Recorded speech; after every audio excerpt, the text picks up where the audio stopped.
Hello guys, তোমরা সবাই কেমন আছো? আশা করি ভালো আছো, আর আমিও ভালো আছি। আর এখন থেকে আমার ভিডিওটা স্টার্ট করলাম। ভিডিওটা দেখতে থাকো আর সঙ্গে থেকো। আজকে হলো নীলের পুজো, তাই উপোস করে আছি। উপোস করে আর কি এরপর ঠাকুর পুজো দিতে যাব আর কি শিব মন্দিরে। তো সেই জন্য রেডি হচ্ছি, জাস্ট চান করে নাইটিটা পরেছি। আবার শাড়ি পরবো, শাড়ি পরে রেডি হব ঠাকুর পুজো দিতে যাওয়ার জন্য। পুজো দিয়ে এসে তারপরে জল আরে খাই। তা এখন পর্যন্ত কিছু খাইনি সকাল থেকে। জাস্ট চান করে নাইটিটা পরেছি আর রেডি হচ্ছি। এরপর শাড়ি আরে পরবো, শাড়ি আরে পরে রেডি হয়ে পুজো দিতে যাবো বাবার থানায়। পুজো দিয়ে এসে তারপরে আমাদের উপোস ভঙ্গ করি আর কি। তো তারপরে জল বা প্রসাদ খেয়ে জল এই সকলে খাই। তারপর আবার পরে খাবার করা হয়, তারপর খাবার করা হয়। তো চলো ভিডিওটা দেখতে থাকো আর সঙ্গে থেকো। আজকে হলো রাত গাজন আমাদের। তো রাত গাজনে কী কী হয় সেটাই তোমাদের সঙ্গে শেয়ার করব। তো ভিডিওটা পুরো দেখতে থাকো। হয়ে গেছি, রেডি হয়ে এরপর যাবো আর কি। শাড়ি পরা হয়ে গেছে, আর এই যে এরপর পুজো দিতে যাবো। যোগা সব হয়ে গেছে, রেডি কমপ্লিট। এই যে নীল কালারের শাড়ি পরেছি, নীলের উপর বলে নীল কালারের শাড়ি পরেছি। তো রেডি হয়ে গেছি। আর আমি তো নীল পরেছি। নীলের পুজো বলে নীল পরা হয়েছে আজকে। আর এমনি সিম্পল লুক, কারণ এই গরমে সাজুগুজু করা যাবে না। আর বেশি সাজুগুজু এই পুজো আগাতে করা হয় না, কোথাও গেলে একমাত্র তবে। গ্রামে সেরকম সাজুগুজু করে ঘুরে বেড়াতে পারি না। তো চলো ভিডিওটা দেখতে থাকো, আমরা যাই পুজো করতে। লোকটা দেখায় এই যে, আর একজন লোক দেখো কেমন, যে ক্লিপগুলো দান বাবার মেলাতে নিয়েছিল হেঁটেছে। আর এই যে ও একটা গরমের মধ্যে সুতির জামা পরেছে। তো চলো ভিডিওটা দেখতে থাকো। এই যে আমরা পুজো করতে যাচ্ছি। এইটা আমি আর ওইটা আমার বড় পিসিমণি, এখানকার পিসিমণি, আমার মেয়ের পিসি আর কি। আর আমরা এই যে লাইন দিয়ে দিয়েছি মন্দিরে এসে। আজকে তবুও কম লাইনই রয়েছে। তো এই যে আমরা অনেকজনকার পেছনে দাঁড়িয়েছিলাম আর মেয়ে ভিডিও করছিল। আর ওই যে পিসিমণি দেখছে একবার করে। আর এই যে আমি দাঁড়িয়ে আছি। আর ওই গামলাটা নিয়ে দাঁড়িয়ে থাকতে খুবই অসুবিধা হচ্ছিল, কারণ ভারী তো। আর এই দেখো লাইন, অতটা লাইন হয়েছে। আর ওইখানে সব ভক্তরা বসে রয়েছে, ওরা সেই বার্নপুরে যে তারগুলো দিয়ে ওই, এই যে আমি মাঝে মধ্যে বলছি সেটা শিব মন্দিরটা নেই, ছোট মন্দিরটা দেখা যাচ্ছিলো শিব মন্দিরে। তো আমি ওইখানটায় এই যে বানেশ্বরের দেখো এগুলো যে বার্নপুরে যে রডগুলো দিয়ে, সেই রডগুলো আর কি মারছে, ঘষছে ইঁট দিয়ে আর কি। ওরা পরিষ্কার পরিচ্ছন্ন করছে, যেহেতু আজকে রাত গাজন বান ফোড়া হবে সেই জন্য ওইটা ঠিক করছে আর কি, পরিষ্কার পরিচ্ছন্ন করছে। আর এই যে আমাদের লাইন দেখো কত বড়। ওই মন্দির থেকে আসলে মন্দিরের ইয়েটা দুয়ারটার এরা সবাই ভক্তরা মিলছে। এই যে এগুলো এইদিকে মেয়েরা আছে আর ওইদিকে ছেলেরা আছে।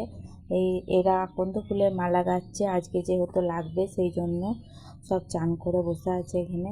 আর এইটা হলো আমাদের ওই বানেশ্বর। এই যে বানেশ্বরটা নামানো আছে এখানে। এইটা নিয়ে রাত্রেবেলায় যাবে ডাঙ্গাতে, বান ফোড়া হবে, পুজো হবে, তারপরে ওখান থেকে আসা হবে। আর এই যে পরে হবে আর কি, এটা রাত্রে দিকে। আর আমরা দিনের বেলায় এই যে পুজো করছি, এখন মন্দিরেই আছি, অনেকজনা পুজো করে বাড়ি চলে এলাম। আর প্রসাদ নিয়ে জল খাচ্ছি এখন। এখনও জল খাইনি, জাস্ট প্রসাদ খেয়েছি। আর এখন প্রায় 1টা বাজে। তো আমার পুজো কমপ্লিট হয়ে গেল। আর এসে পরে জল খেয়ে নিচ্ছি আর কি। জল তেষ্টাটা পেয়েছে, গরমের দিন জল না খেলে হয় না। সেই জন্য খিদে খুব একটা পাই না, কিন্তু জল তেষ্টা পাই খুব। তো চলো জলটা খেয়ে নিই, তারপর তোমাদের সঙ্গে আবার কথা হচ্ছে। তো রাত্রে কী কী হচ্ছে আবার তোমাদের সঙ্গে দেখা হচ্ছে। এই যে বিকেলবেলায় এতগুলো ঢাক এসছে, কতগুলো ঢাক এসছে? 25টা। 25টা ঢাক এসছে একসঙ্গে। এই যে এসে পরে বাবার থানে বাজাচ্ছে। তো সেই টাইমে আমার মেয়ে গিয়েছিলো বিকেলবেলায়, ভিডিওটা আর কি তুলে নিয়ে এলো ঢাকের। এই যে দেখো 25টা ঢাক এসছে আজকে রাত গাজনের জন্য। 25টা ঢাক এসছে। আর 2 দিন আগে থাকতে 4টা ঢাক এসছে, ওগুলো বাজছিল। আর আজকের জন্য স্পেশাল করে 25টা এসছে ঢাক। 20টা 25টা করে ঢাক আসে প্রতিবারই। আর এই যে রাত গাজন যেহেতু সেই জন্য এই ঢাকগুলো সব এসেছে আজকে। আর এসে পরে এই যে বাবার থানে বাজাচ্ছে, বাবা রাত চালাতে প্রথম আর কি বাজাচ্ছে এসে পরেই। তো এই যে কত সুন্দর লাগছে দেখো, অনেক ঢাক, অনেক মানে এই আটচালাটা প্রচুর বড়, তো পুরো জায়গাটাই নিয়ে নিয়েছে, বুঝতে পারছো কেমন বটে।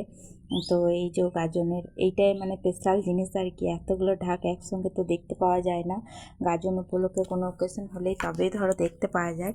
তো দেখো কত সুন্দর লাগছে দেখতে, তো দেখতে দারুণ লাগছে। আর আমি মেয়েকে বলেছিলাম যে একবার যাবি, নিয়ে তুলে নিয়ে আসবি, প্রতিবারই আসে, তো রাস্তা থেকে যখন বেরোই তখন আমি ভিডিও করি, ওইখানকে তো আমি যেতে টাইম পাই না। আর এগুলো বাজছে, সব বাজাচ্ছে আর কি, দেখো কত সুন্দর, মানে ওইটা শিবের আটচালাতে বাজালো, এটা দুর্গা মন্দিরের আটচালায় বাজাচ্ছে, মানে শিব আর দুর্গার তো পাশাপাশি মন্দির আছে আমাদের এখানে, ওই জন্য। আর এইটা হলো দুর্গার মন্দির, আর ওইদিকে শিবের মন্দিরে বাজাচ্ছিল আটচালাতে আর কি, আর এইটা দুর্গার আটচালা। তো দেখো কেমন লাগছে, সব চুল পরিয়ে দিয়েছে, তারপর দেখতে লাগে ঢাকের আওয়াজ, মানে সব আওয়াজের থেকে অন্যরকম। আর এই আওয়াজটা কানে এলে সত্যি গাজন পুজো যে কোনো জিনিসই মনে হয় যে এসছে আর কি। তো দেখো কত সুন্দর ঢাক বাজাচ্ছে, এই যে দেখতেও খুব ভালো লাগে, এই যে চুলগুলো নড়ছে, কত সুন্দর লাগছে। তো আমার মেয়ে গিয়েছিল ভিডিওটা বানিয়ে আনতে, তো বানিয়ে নিয়ে এলো, আর ও তো ভয়েস খুব একটা দিতে পছন্দ করে না, সেই জন্য আমি দিয়ে দিচ্ছি, কিন্তু আমি ভিডিও করতে যেতে সময় পাইনি, যেহেতু আজকে রাত গাজন, বাড়িতে লোকজন এসছে, আমি এরপর লুচি ফুচি করবো আর কি। তো এই যে, আর আজকে যেহেতু মানে উপোস গায়ে থাকি, ভাত মুড়ি খাওয়া হয় না, লুচি টুচি খাই, তো সেই জন্য বিশেষ করে যায় না আর কি। এই যে, আর আমাদের দূর থেকেই রাত গাজন দেখা যায়, কারণ রাস্তাতে যাই তো পেরি পেরি, তখন দেখতে পাওয়া যায়, এখানেই বসে দেখি।